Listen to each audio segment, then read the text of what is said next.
Jemaat Tuhan yang terkasih dalam nama Yesus Kristus, sebelum kita melaksanakan kebaktian keluarga pada malam hari ini, kita berdoa dalam hati kita masing-masing. Berdoa dimulai.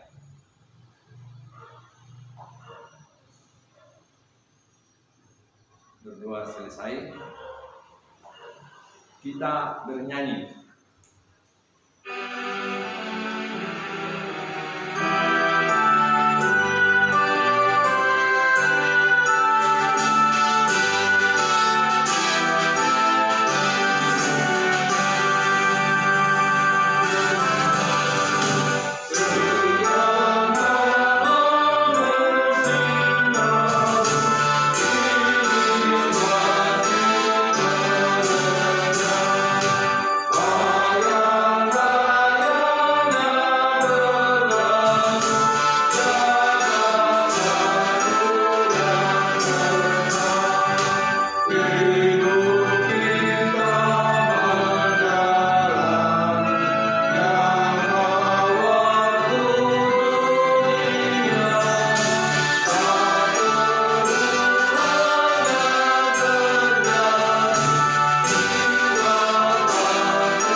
Di dalam nama Allah Bapa dan nama anaknya Tuhan Yesus Kristus dan nama Roh Kudus yang menciptakan langit dan bumi.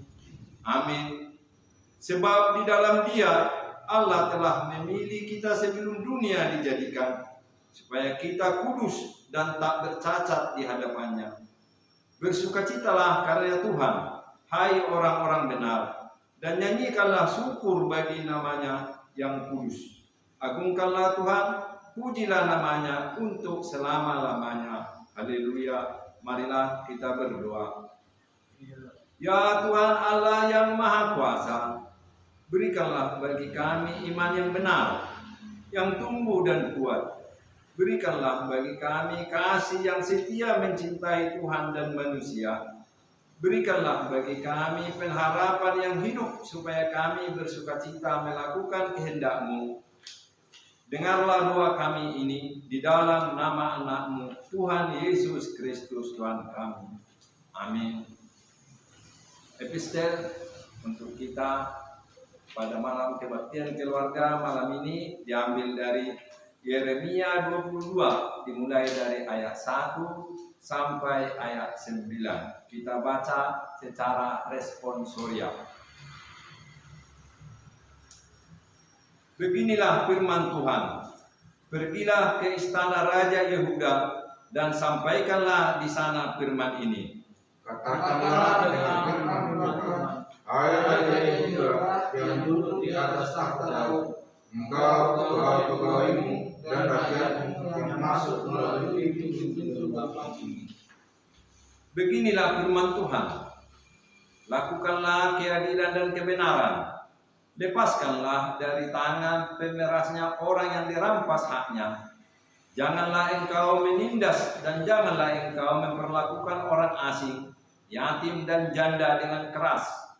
Dan janganlah engkau menumpahkan darah orang yang tak bersalah di tempat ini. Sebab jika kamu sungguh-sungguh melakukan semuanya itu, maka melalui pintu-pintu gerbang istana ini akan berharap masuk raja-raja yang akan duduk di atas tahta Daud dengan mengendarai kereta dan kuda.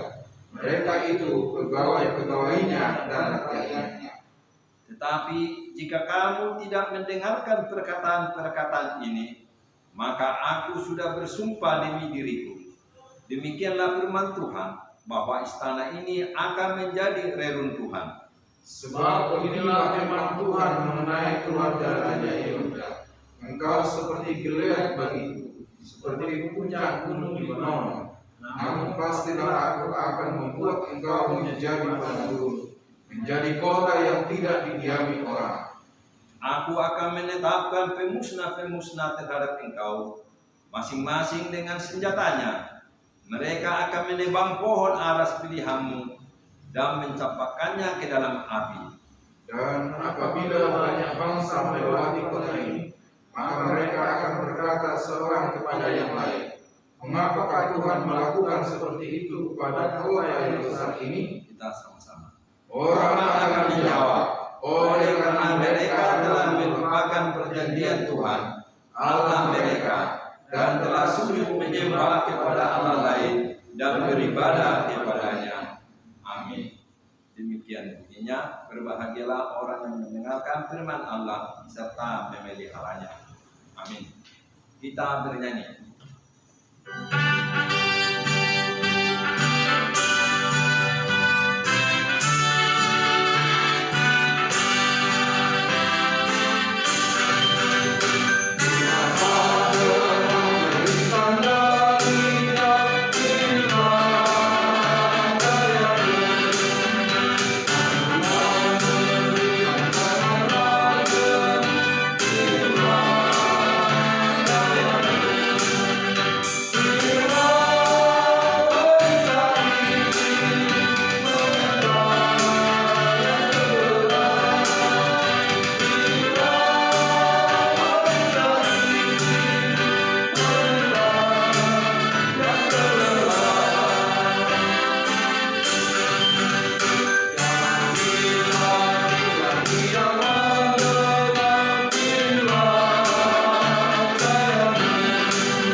Kasih karunia dari Allah Bapa dan Anaknya Yesus Kristus dan Roh Kudus kiranya memelihara hati saudara. Amin. Jemaat Tuhan dimanapun berada, khususnya yang mengikuti kebaktian keluarga saat ini, marilah kita kembali mempersiapkan hati kita, mempersiapkan diri kita untuk menikmati firman Tuhan sebagai santapan rohani kita. Tertulis dalam kitab Matius pasal 23, dimulai dari ayat 23 sampai dengan ayat 28. Celakalah kamu, hai ahli-ahli Taurat dan orang-orang Farisi, hai kamu orang-orang munafik, sebab persepuluhan dari selasih, adas manis dan jintan kamu bayar, tetapi yang terpenting dalam hukum Taurat kamu abaikan, yaitu keadilan dan belas kasihan dan kesetiaan.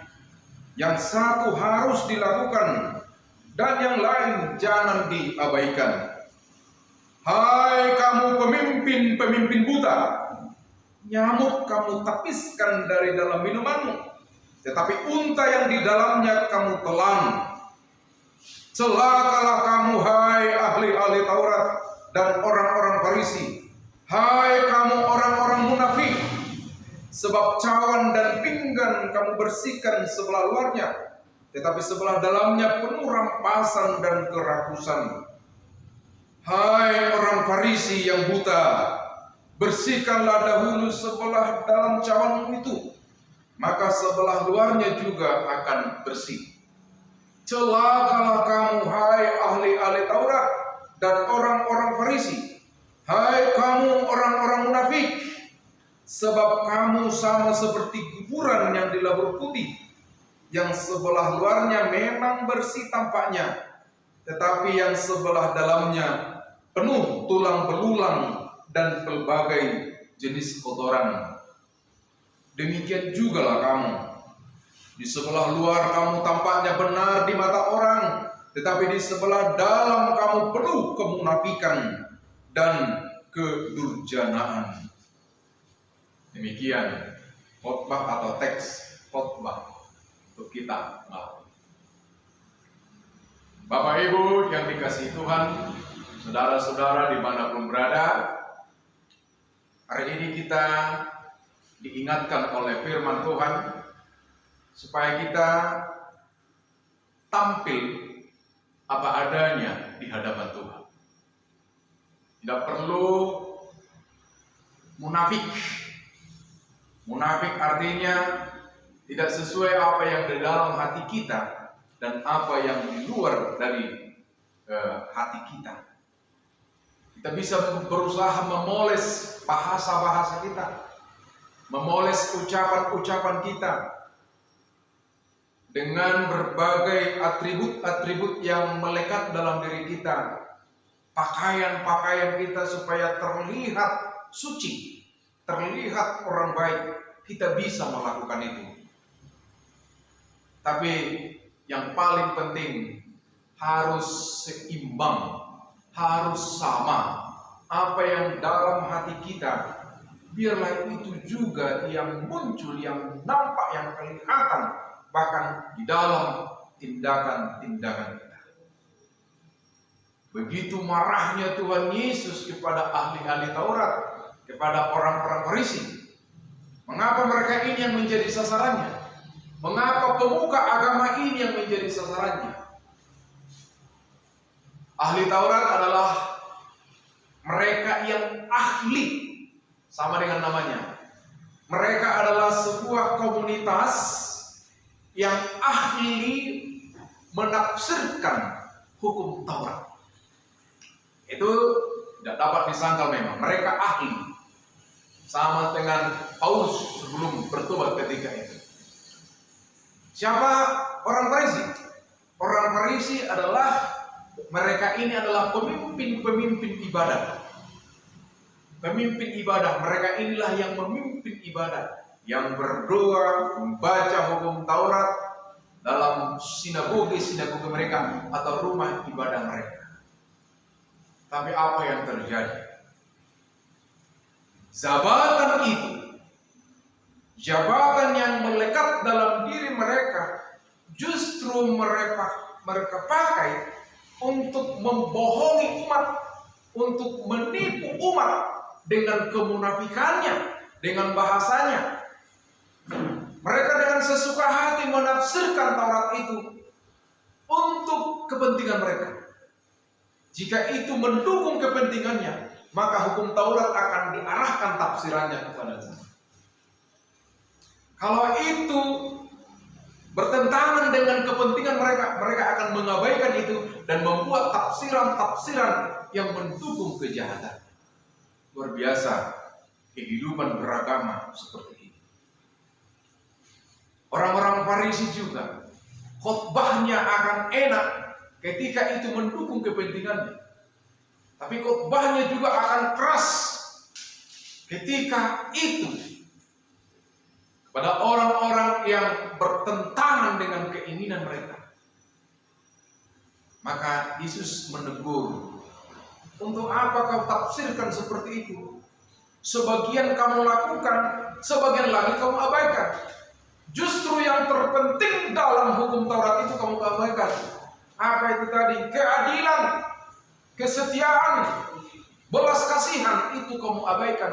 Padahal itu yang terpenting dalam hukum Taurat. Itu artinya apa? Itu adalah aksi dari orang-orang yang harusnya memuji-muji Tuhan, belajar firman Tuhan. Kata Yesus, itu tidak boleh diabaikan. Keadilan tidak boleh diabaikan. Kesetiaan tidak boleh diabaikan. Belas kasihan tidak boleh diabaikan. Bapak Ibu yang dikasihi Tuhan, walaupun ini ditujukan di zamannya itu kepada ahli Taurat dan kepada orang Farisi, sekarang firman ini menyapa kita. Apakah kita sadar atau tidak sadar dalam kehidupan sehari-hari, dalam kehidupan beragama, dalam kehidupan di tengah keluarga, apakah kita pernah muncul menjadi manusia-manusia yang munafik? Apakah kita secara sadar pernah melakukan hal-hal seperti itu? Misalnya kita begitu riangnya, begitu semangatnya menyanyikan tentang damai, tapi kita tidak mau berdamai. Apa bedanya dengan ahli Taurat tadi? Apa bedanya dengan orang Farisi tadi? Kita berkhotbah tentang keadilan, tapi dalam kenyataannya tidak adil. Kita bernyanyi tentang keadilan. Kita secara verbal, secara kata-kata melakukan itu, tetapi kenyataannya jauh dari kebenaran Alkitab. Apakah sebagai keluarga kita sudah adil kepada anak laki-laki dan anak perempuan? Apakah sudah adil di tengah keluarga yang paling kecil ini? Apalagi adil pada sesama. Padahal kita sering menyanyikan itu dalam paduan-paduan suara, dalam nyanyian-nyanyian di gereja. Apakah kita juga yang ditujukan oleh Yesus saat ini? Celakalah kamu, hai orang munafik. Bapak Ibu yang dikasihi Tuhan, ganjarannya tidak main-main. Celaka. Celaka. Memang kalau kita tidak terbuka dalam diri ini, menyimpan sesuatu seperti itu, kita sendiri yang sakit. Kita sendiri yang tidak bahagia. Ketika yang di dalam hati kita tidak sama dengan yang di luar hati kita, kita akan menjadi manusia yang gelisah. Bahkan boleh yang seperti yang dikatakan Yesus, kamu akan celaka ketika hidup keberagamaanmu tidak seimbang dengan praktek nyata dalam kehidupan kita. Kalau begitu, apakah kita masih mau lagi menyimpan kemunafikan? Yeremia 17 ayat 10. Boleh nanti kita baca. Di sana disebut, Akulah Tuhan yang dapat menyelidiki hati dan batin seseorang, memberikan balasan kepadanya yang setimpal dengan perbuatannya. Maka tidak perlu hidup munafik. Sekalipun kita bisa menyembunyikan itu dari mata manusia, ingat Tuhan tadi mengatakan, Aku yang menyelidiki hatimu, menyelidiki batinmu. Sekalipun kita bisa tutup rapat-rapat dengan bentuk-bentuk kemunafikan kita, Tuhan tahu, dan ganjarannya memberikan kepadanya yang setimpal dengan tingkah. Ini peringatan keras kepada kita, tetapi tidak apa, supaya kita tidak celaka, supaya kita bahagia, supaya kita memang benar-benar tidak ada keberagamaan yang sia-sia, supaya kita disebut jangan seperti kuburan. Nah, ini luar biasa. Kalau kita pernah lihat kuburan-kuburan yang indah, yang mewah, di dalam dari luar kadang dicat, dikasih lagi keramik, dilukis indah, tapi di dalamnya adalah tengkorak. Seperti itulah mereka tadi disamakan ahli Taurat dan orang Farisi. Celakalah kamu kalau seperti itu. Karenanya biarlah hati kita juga indah, di luar juga indah. Bisa kita melakukan seperti bisa. Kadang kita tidak mau melakukannya, tapi hari ini lakukanlah yang seimbang, yang sama dengan apa yang isi hati kita dan juga tindakan kita sehari-hari. Kadang doa-doa kita panjang. Yesus juga mengkritik itu kan. Jangan berdoa bertele-tele. Untuk apa doa-doa yang panjang, doa-doa yang indah? Doa kita mengatakan, ampunilah kami seperti kami mengampuni orang yang bersalah kepada kami. Itu kan munafik kalau memang kita tidak mau mengampuni. Sama juga celaka kamu. Kamu bilang mengampuni, kamu tidak mengampuni. Sama dengan doa yang munafik. Karenanya, sekali lagi, siapapun tidak ada yang memilih hidup yang celaka. Siapapun tidak ada di antara kita yang memilih hidup tidak bahagia. Namun, pilihan juga Tuhan memberikan kepada kita. Lukas 11 ayat 28. Berbahagialah mereka yang mendengarkan firman Tuhan dan memelihara di dalam hatinya. Amin. Kita berdoa.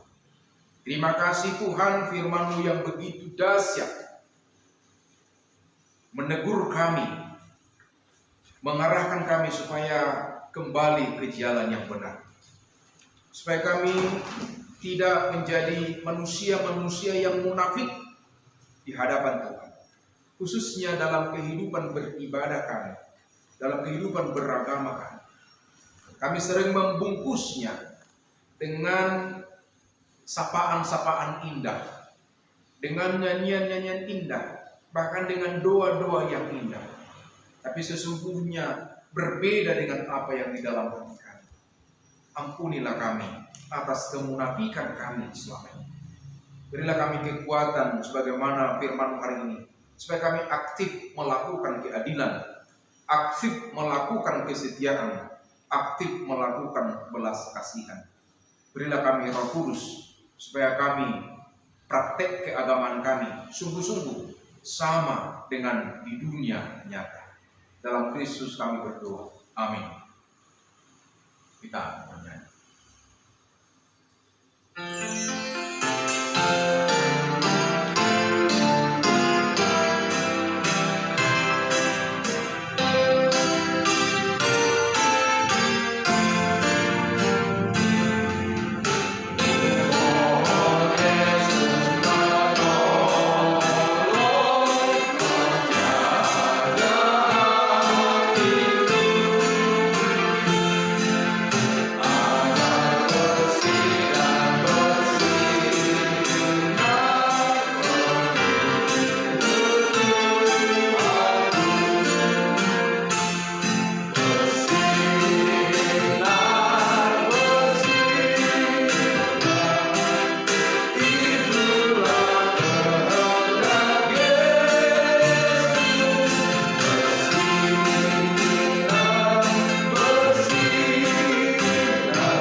Syafaat kita kepada Tuhan. Ya Allah Bapa kami di surga, terpujilah nama-Mu, karena hingga saat ini Tuhan masih memelihara hidup kami, mencukupkan segala yang perlu dalam kehidupan kami. Terlebih lagi atas kemurahan-Mu yang telah menjadikan kami anak-anak-Mu di dalam diri Yesus Kristus yang telah meneruskan, sehingga kami menjadi pewaris kerajaan, pewaris kehidupan yang kekal. Hari ini Tuhan ingatkan supaya kami tetap menjadi orang-orang yang beriman dan melakukan kehendak-Mu dalam kehidupan. Ya Tuhan, pada saat ini juga kami memohon kepada Tuhan, berilah kami kekuatan dan hikmat untuk melanjutkan kehidupan kami, supaya kami tetap ada di jalan Tuhan, sebagaimana panggilan untuk melakukan keadilan, melakukan kesetiaan, dan melakukan belas kasihan. Ya Tuhan, saat ini juga kami memohon kepada-Mu, ketika ada saudara-saudara kami, secara khusus jemaat HKBP Kuala Tunggal, yang saat ini ada yang sakit, ada yang lemah, ada yang terpapar virus COVID-19. Ajarlah kami sebagaimana firman-Mu hari ini, supaya kami boleh saling mengasihi satu dengan yang lain, dengan saling mendukung, saling mendoakan. Kiranya mereka yang sakit Engkau sembuhkan, mereka yang lemah Engkau berikan kekuatan, Engkau memberikan semangat baru kepada mereka yang gelisah, yang merasakan duka cita di dalam hidup. Karena kami yakin percaya Roh Kudus adalah penghibur yang sesungguhnya dalam hidup kami. Kami juga berdoa kepada negara kami, bangsa kami, pemerintah kami yang sampai sekarang ini masih terus berjuang untuk mengatasi COVID-19 ini. Dan Tuhan memberikan hikmat, kekuatan kepada pemerintah kami untuk dapat memberikan yang terbaik kepada seluruh warga negara. Berkatilah seluruh warga negara Indonesia, supaya dalam hidup yang sulit ini kami boleh tetap hidup tenang, saling berbagi, saling memberikan motivasi-motivasi yang baik. Jauhkan dari kami manusia-manusia penyebar kebohongan yang melemahkan semangat kami, yang melemahkan iman kami. Tapi biarlah kami semua melalui Roh Kudus-Mu jadi warga yang taat, warga yang sabar, warga yang penuh dengan sukacita. Kami berdoa kepada tenaga-tenaga medis yang terus berjuang merawat, mendampingi, memberikan obat. Kiranya Tuhan memberkati mereka dengan kekuatan dan hikmat, sehingga tindakan-tindakan yang mereka lakukan kepada orang sakit sungguh boleh membantu, bahkan menyembuhkan orang-orang yang sakit.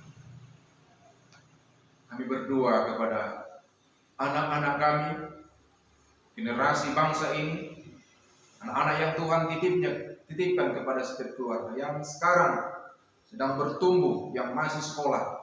Kiranya Tuhan memberkati setiap generasi menjadi generasi yang taat kepada Tuhan, generasi yang baik hati, generasi yang mendatangkan sukacita bagi semua orang dan juga kepada keluarganya masing-masing. Berkati seluruh warga jemaat AKBP Resort Tanjung Jabu, AKBP Pala Tunggal. Berkati pekerjaan mereka, berkati setiap keluarga untuk hidup berdamai sejahtera. Berkati pekerjaannya, supaya setiap orang dapat menikmati dari apa yang mereka tanam, dari mereka kerjakan. Biarlah mereka bersuka cita di dalam. Terima kasih Tuhan. Ampuni kami atas dosa kami. Dalam Kristus kami berdoa. Amin. Kita akan mengumpulkan persembahan sambil bernyanyi dari buku nyanyian HKBP 481. Tuhan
kita berdoa.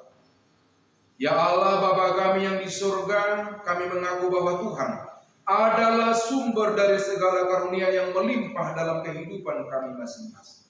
Sebahagian daripada karunia itu kami serahkan kembali sebagai persembahan kepada Tuhan. Terimalah dan berkatilah persembahan umat-Mu ini, agar dapat kami pergunakan untuk pekerjaan dan pelayanan kerajaan Tuhan di dunia ini. Bukalah hati kami untuk mengenal betapa banyak berkat dan karunia yang kami peroleh dari Tuhan, supaya kami senantiasa bersyukur kepada-Mu di dalam nama Yesus Kristus Tuhan kami. Amin. Marilah kita berdoa bersama di dalam doa Bapa kami. Bapa kami yang di surga, dikuduskanlah nama-Mu. Datanglah kerajaan-Mu, jadilah kehendak-Mu di bumi seperti di surga. Berikanlah kami pada hari ini makanan kami yang secukupnya, dan ampunilah kami akan kesalahan kami, seperti kami juga telah mengampuni orang yang bersalah kepada kami. Dan janganlah membawa kami ke dalam pencobaan, tetapi lepaskanlah kami daripada yang jahat. Karena Engkau yang punya kerajaan dan kuasa dan kemuliaan sampai selamanya. Anugerah Tuhan kita Yesus Kristus dan kasih setia Allah Bapa serta persekutuan Roh Kudus kiranya memelihara saudara dan memberkati saudara sekalian. Amin.